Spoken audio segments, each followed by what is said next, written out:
नमस्कार, आप देख रहे हैं प्राइम न्यूज। मैं हूं राजेश कुमार। वक्त छत्तीसगढ़ प्राइम का है। छत्तीसगढ़ में 17 जून को कांग्रेस अपने 2.5 साल का कार्यकाल पूरा करने जा रही है। इससे पहले बीजेपी ने कांग्रेस सरकार के कार्यकाल को असफल बताते हुए जिलेवार प्रेस कॉन्फ्रेंस की शुरुआत की। राजधानी रायपुर से इसकी शुरुआत की गई। सरकार की असफलताएं गिनाई गई और इसी कड़ी में पूर्व मुख्यमंत्री डॉक्टर रमन सिंह ने बीजेपी कार्यालय में प्रेस वार्ता कर कांग्रेस सरकार पर जमकर निशाना साधा।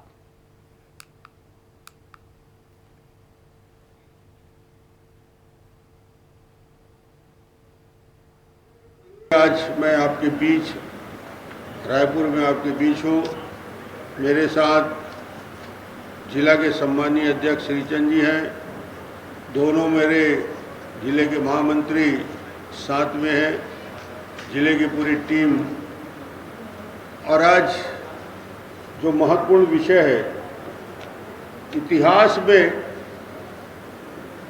सबसे ज़्यादा असफल और अलोकप्रिय सरकार के रूप में इस 2.5 साल में ही भूपेश जी ने एक कीर्तिमान अपना स्थापित किया। कांकेर में बीजेपी के पूर्व कैबिनेट मंत्री केदार कश्यप ने, यानी जो पूर्व कैबिनेट मंत्री हैं केदार कश्यप, उन्होंने प्रेस वार्ता की। इस दौरान पूर्व मंत्री राज्य की भूपेश सरकार पर जमकर बरसे और पूर्व मंत्री ने शराबबंदी का वादा न निभाने का आरोप लगाया। उन्होंने कहा कि सरकार घर घर शराब पहुंचा रही है। सरकार की प्राथमिकता सिर्फ शराब है और प्रदेश पूरा अपराध का गढ़ बन चुका है। यानी कई मुद्दों को लेकर वो सरकार को घेरते हुए नजर आए।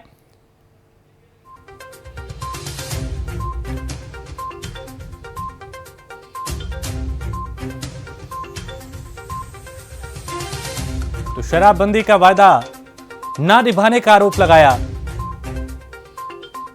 पूर्व कैबिनेट मंत्री केदार कश्यप ने प्रेस कॉन्फ्रेंस करके भूपेश सरकार पर जमकर हमला बोला। उन्होंने कहा कि जो वायदे किए थे वो पूरे नहीं हुए।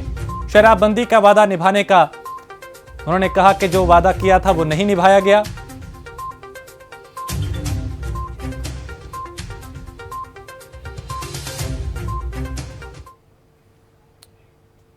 और पेट्रोल, डीजल और खाद्य वस्तुओं की बढ़ती कीमत के खिलाफ कांग्रेस की मुहिम अब रंग ला रही है। प्रदेश कांग्रेस के संस्कृति प्रकोष्ठ ने महंगाई के विरोध में एक गीत बनाया। पार्टी से मोबाइल का रिंगटोन बनाकर कार्यकर्ताओं को दे रही है। कांग्रेस के राष्ट्रीय सचिव और संसदीय सचिव विकास उपाध्याय और संस्कृति प्रकोष्ठ के प्रदेश अध्यक्ष दिलीप ने इस रिंगटोन का लॉन्च किया। और चूंकि कांग्रेस जो है वो लगातार केंद्र सरकार को बढ़ती महंगाई को लेकर, बढ़ते पेट्रोल डीजल के दाम को लेकर, बढ़ती खाद्य वस्तुओं की जो कीमत है उसको लेकर सरकार को वो घेरते हुए नजर आए। एक गीत बनाया गया, उसकी रिंगटोन बनाई गई और अब इसको कार्यकर्ताओं को दिया जा रहा है कि वो इसको अपने फ़ोन में लगाएं, लोगों को बताएं कि किस तरीके से महंगाई बढ़ रही है और सरकार इस पे अंकुश लगाने में नाकाम साबित हो रही है।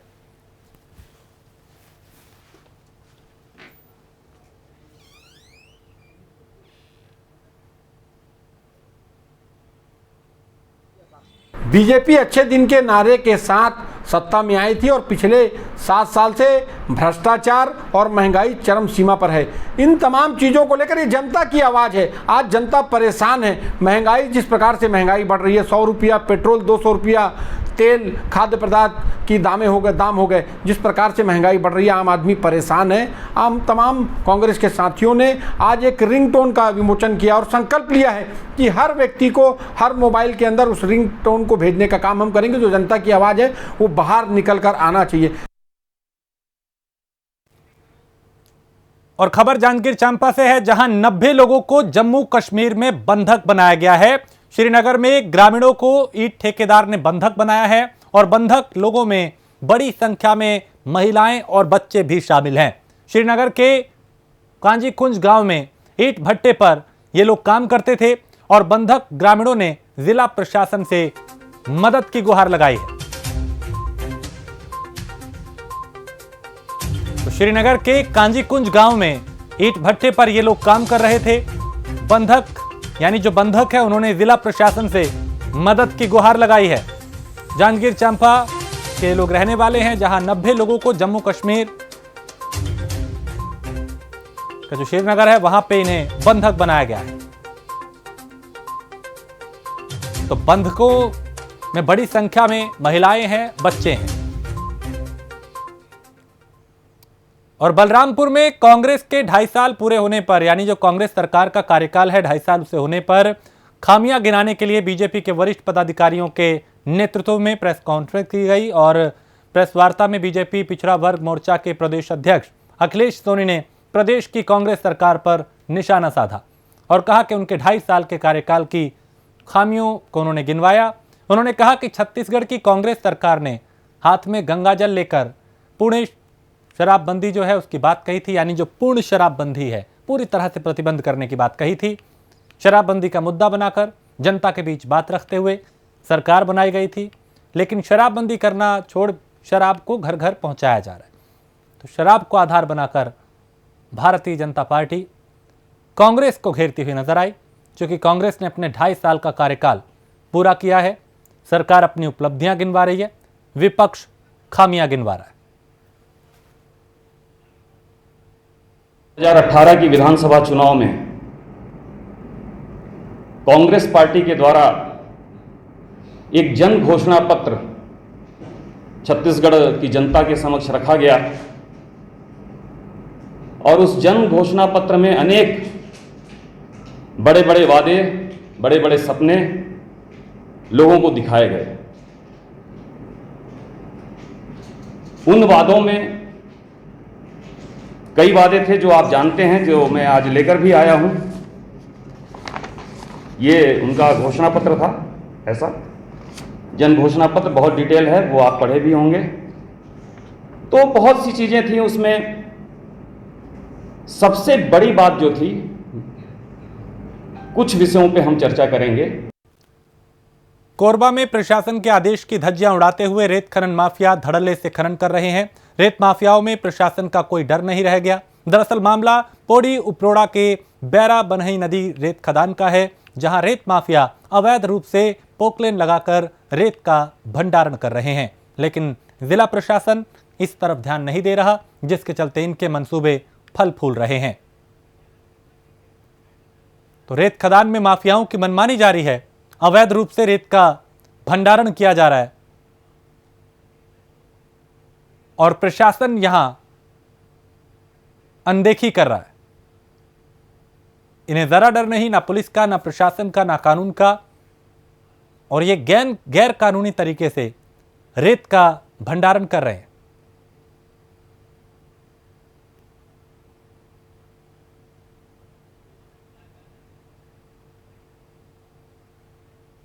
ये यहाँ पर रेत दिख रहा है, कौन से घाट है यहाँ पर? बैरा घाट।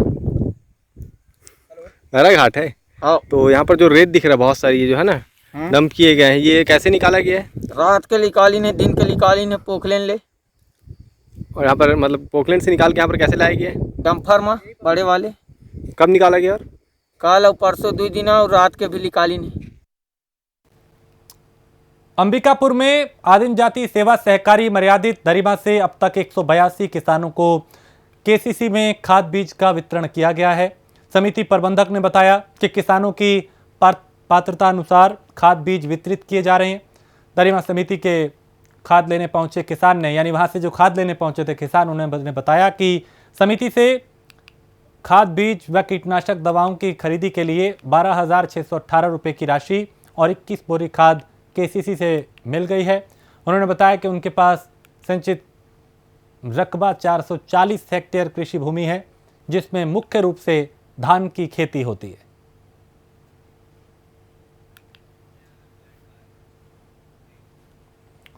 और जांजगीर चांपा के शिवरी नारायण में अज्ञात युवक ने एक युवक पर चाकू से हमला कर दिया, जिसमें युवती जो है वो गंभीर रूप से घायल हो गई। यानी युवक ने युवती पे हमला किया था और युवती इसमें गंभीर रूप से घायल हुई। हमले में युवती के गले और हाथ पर चोट आई है, जिसके बाद पीड़िता को बिलासपुर रेफर कर दिया गया। मामले की सूचना मिलने पर पुलिस मौके पर पहुंची और अज्ञात के खिलाफ मुकदमा दर्ज कर जांच शुरू कर दी है। आसपास के लोगों से पूछताछ की जा रही है, सीसीटीवी खंगाले जा रहे हैं ताकि आरोपी को शिकंजे में लिया जा सके और ये पता चल पाए कि किसने और क्यों युवती पर जानलेवा हमला किया।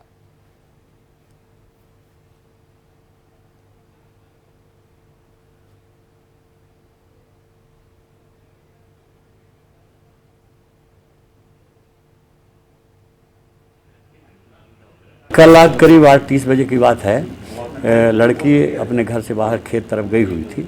एक अज्ञात व्यक्ति लड़का कोई आया और उसे सब्जी काटने वाले चाकू से वार किया, जो गले में लगी है। चोट हल्की है, उसे खून निकला है, पर वो मौके पर अज्ञात व्यक्ति का मोबाइल छूट गया है, जिसके आधार पर वो ट्रेस हो रहा है और अभी अपराध कायम कर लिया गया है 506 323 IPC का। डॉक्टरी रिपोर्ट के बाद धारा और बढ़ाई घटाई जा सकती है। यदि गंभीर चोट है तो गंभीर धाराएं भी लग सकती है। युवती की हालत ठीक है, युवती की हालत अभी ठीक है, स्वस्थ है वो और अपने से चल के गई है। कैबिनेट मंत्री रविंद्र चौबे ने बीजेपी सरकार पर जमकर हमला बोला और कैबिनेट मंत्री ने कहा कि डॉक्टर रमन सिंह की सरकार ने प्रदेश की जनता से झूठ क्यों बोला था। किसानों को 270 रुपये देना था, वायदा था, बोनस देने का वायदा किया था, 2100 रुपये किसानों को समर्थन प्राइस देने का वायदा किया था। आखिर जनता को झूठ क्यों बोला, इसका जवाब डॉक्टर रमन सिंह नहीं दे पाएंगे। बता दें कि भूपेश सरकार के 2.5 साल पूरे होने पर पूर्व सीएम डॉक्टर रमन सिंह ने प्रेस कॉन्फ्रेंस कर भूपेश सरकार पर हमला बोला था, जिस पर पलटवार करते हुए कैबिनेट मंत्री रविंद्र चौबे पूर्व सरकार पर हमलावर नजर आए। बता दें कि भूपेश सरकार के 2.5 साल कुछ दिनों में पूरे होने वाले।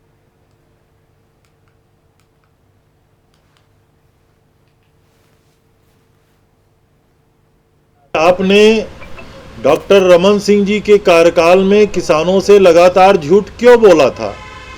आपने 270 रुपया देने का वायदा किया था, आपने 300 रुपया बोनस का वायदा किया था, आपने 2100 रुपया सपोर्ट प्राइस देने का वायदा किया था। तो जनता को आपने धोखा क्यों दिया? तो इसका उत्तर डॉक्टर रमन सिंह जी के पास नहीं है। और जनता उनसे पूछेगी कि फर्टिलाइजर का कीमत केंद्र सरकार ने क्यों बढ़ाया, इसका क्या उत्तर है भाजपा के पास?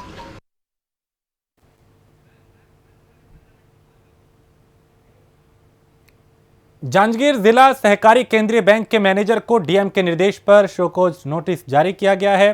किसानों से बैंक में पैसा निकालने के बदले बैंक कर्मियों के द्वारा पैसा मांगने का मामला सामने आया था। कलेक्टर ने इस पर संज्ञान लेते हुए ब्रांच मैनेजर को नोटिस जारी करने नोडल अधिकारी को निर्देशित किया था। नोटिस पर 3 दिन में जवाब मांगा गया है। साथ ही कोरोना संक्रमण की रोकथाम के लिए रोस्टर बनाकर भुगतान करने के आदेश जारी किए हैं।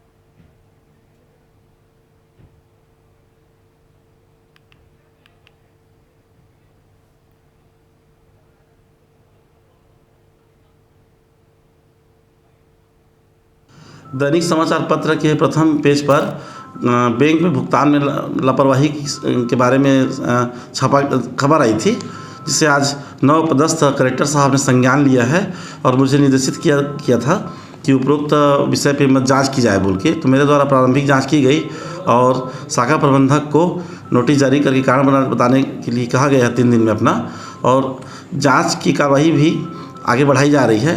शिकायतकर्ता किसानों को बुलाकर उनसे बयान दर्ज करवाया जाएगा और कर्मचारियों का भी बयान लिया जाएगा और तथ्य के हिसाब से कलेक्टर साहब को बताया जाएगा, अवगत कराया जाएगा और कार्रवाई की जाएगी।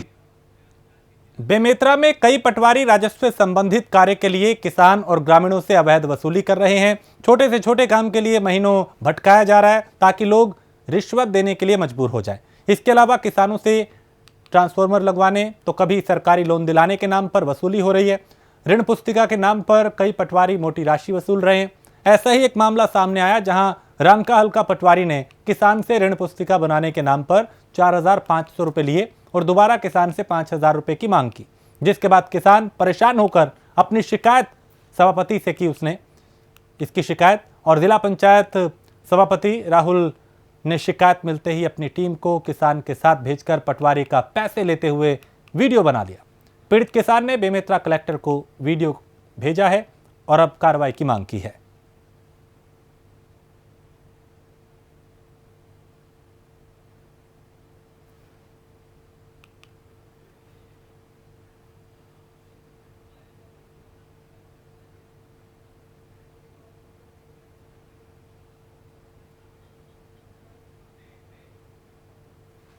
और जांजगीर चांपा में सरकारी काम में खर्च की जाने वाली राशि में घोटाला करने के नियत से सरपंच, सचिव और व्यापारियों से मिलकर बिना जीएसटी बिल का उपयोग कर अवैध कमाई की जा रही है। दरअसल मामला जांजगीर चांपा के मालखरोदा के ग्राम पंचायत करीगांव का है, जहां 14वें वित्त की राशि से ग्राम विकास के नाम पर खर्च करने के बहाने सरपंच, सचिव और व्यापारी मिलकर अवैध कमाई करने में लगे हैं। मालखरोदा के एक व्यापारी चंद्रा हार्डवेयर से ग्राम पंचायत करीगांव के सचिव और सरपंच ने 3 बिल पर 1 लाख रुपए की सामग्री खरीदी। बता दें कि 1 लाख की खरीदारी में जो बिल लगाया वो बिना जीएसटी का है और तीनों बिल एक ही तारीख को जारी किए गए।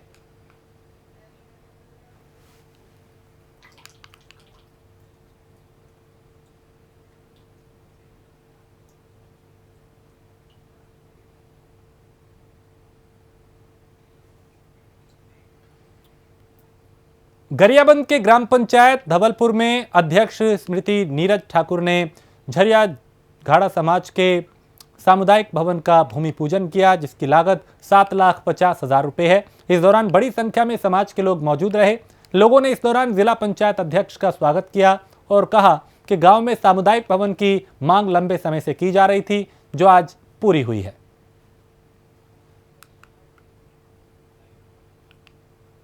इसी की बात है कि ये गांव में मैं भूमि पूजन पर आप मन बुलाए और मैं यहाँ उपस्थित हुए। आप मन मोला इतना सम्मान दे, आदर दे, ओखर बर आप मन ला बहुत बहुत धन्यवाद है।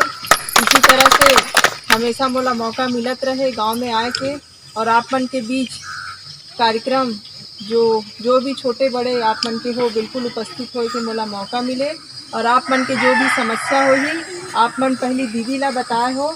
बहुत अच्छा बात है कि दीदी के क्षेत्र हरे दीदी आते जाते और कभी भी ऐसा लगे कि कोई और समस्या है जेकर से आप मन मोला भी अवगत कराना चाहते हो, बताना चाहते हो, तो बिल्कुल यदि मैं नहीं आ पाता हूँ तो आप पहले तो दीदी ला ही बताओ। यदि नहीं हो पाते, यदि कुछ समस्या है तो बिल्कुल मोला भी अवगत करा सकते हो। आप मन के समस्या के समाधान जरूर हो ही। अंबिकापुर के मेडिकल कॉलेज में लापरवाही का मामला सामने आया है, जहां मेडिकल कॉलेज में समय पर इलाज न मिलने से बुजुर्ग की मौत हो गई। परिजनों ने अस्पताल प्रशासन पर लापरवाही का आरोप लगाया। दरअसल एक बुजुर्ग को पेट में दर्द होने के चलते अस्पताल में भर्ती कराया गया था, जहां उन्होंने कोरोना जांच के बाद इलाज करने को कहा। उन्हें टीबी मरीज के वार्ड में शिफ्ट कर दिया गया, जहां पहले से कोरोना के कुछ मरीज भर्ती थे। सुबह कोरोना रिपोर्ट नेगेटिव आने के बाद इलाज शुरू किया गया, जिसके कुछ देर बाद बुजुर्ग की मौत हो गई।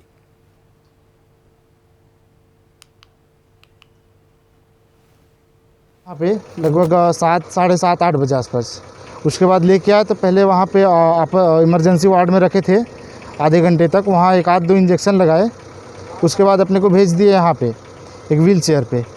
और उनको दिक्कत था टॉयलेट होने में और बाथरूम नहीं हो रहा था उनको लगभग दोपहर 12 बजे से। उसके बाद यहाँ पे लेके आए तो बोले कि इनको कोरोना का सिम्टम्स दिख रहा है, अभी आप वहाँ पे ऑक्सीजन लगा दे रहे हैं, वहाँ पे शिफ्ट हो जाइए। यहाँ पे शिफ्ट होने के बाद हम लोग लगभग 10 बार गए होंगे मैम लोगों के पास, जो नर्स यहाँ की स्टाफ ड्यूटी में थे। उन लोगों के पास कोई डॉक्टर देखने नहीं आए रात को। एक बार नर्स आई थी, एक इंजेक्शन लगा के फिर चली गई। और भी उनका पेट बहुत दर्द कर रहा था और सूजन हो रहा था पेट में। मैं अपने दादाजी को कल शाम को 10-11 बजे के आसपास लेके आया था। चाचा पापा लोग लेके आए थे, मैं थोड़ा लेट में आया तो हाँ ये भर्ती बना दिए थे और कोरोना वार्ड में शिफ्ट कर दिए। तो शिफ्ट करने के बाद उनके पास ना तो कोई रात को डॉक्टर का सुविधा मिला, ना सिस्टर लोग का। कि हम अगर बोलते उनके पेट में बहुत ज़्यादा दर्द हो रहा था और फूल रहा था और उनके पेशाब नली में पाइप लगाए थे जिसमें एक बूंद पेशाब भी नहीं आ रहा था। उसके दर्द से रात भर वो तड़फड़ा रहे थे। हम लोग बोले जब एक बूंद पाइप ही में पेशाब ही नहीं आ रहा है तो उसको निकलवा दीजिए, कम से कम मरीज को दर्द तो कम हो जाए। जिले के अलग अलग सोसाइटी धान संग्रह केंद्र में परिवहन के अभाव में लाखों क्विंटल धान सड़ चुका है। जिले में बारिश के बाद भी सोसाइटी में धान खुले आसमान के नीचे पड़ा है। बता दें कि बेमेतरा जिले में 111 सोसाइटी धान संग्रह केंद्र में जिले के किसानों के धान खरीदी गई थी, जो कि परिवहन न होने के अभाव में और बारिश में भीगने से सड़ गया।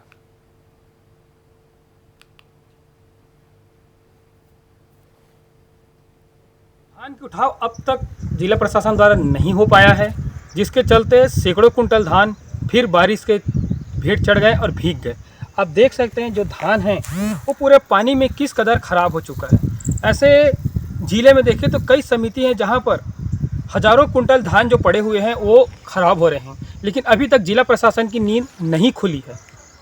देखना यहाँ होगा आखिर कब तक जिला प्रशासन धान की उठाव कर पाती है या ऐसी पड़े पड़े धान खराब हो जाएंगे। प्राइम न्यूज़ से जिला संवाददाता योगेश सिंह राजपूत की रिपोर्ट। और बीजेपी ने प्रदेश की कांग्रेस सरकार को घेरने की पूरी तैयारी की और संवाद के माध्यम से महाअभियान शुरू किया, जिसके चलते कोरिया में बीजेपी कार्यालय में प्रेस कॉन्फ्रेंस की गई और प्रदेश प्रवक्ता अनुराग सिंहदेव ने कहा कि छत्तीसगढ़ की कांग्रेस सरकार का 2.5 साल का कार्यकाल पूरा हो गया है, लेकिन इसमें जो वायदे किए गए थे वो एक भी वायदा पूरा नहीं हुआ है।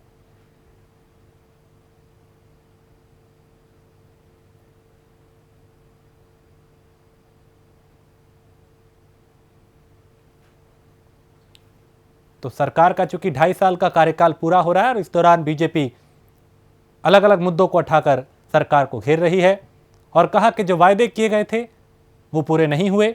शराबबंदी का वायदा था, लेकिन सरकार घर घर शराब पहुंचा रही है और भी कई मुद्दे जिनको आधार बना के सरकार को घेरा।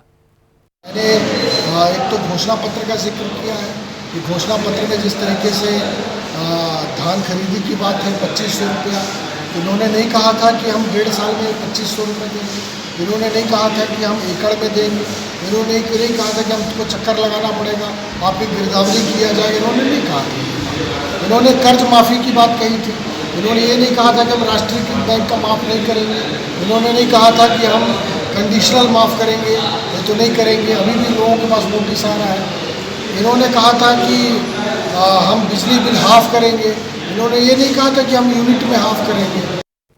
और इसी के साथ इस बुलेटिन में फिलहाल इतना ही। देश प्रदेश की बाकी खबरों के लिए आप देखते रहिए प्राइम न्यूज़।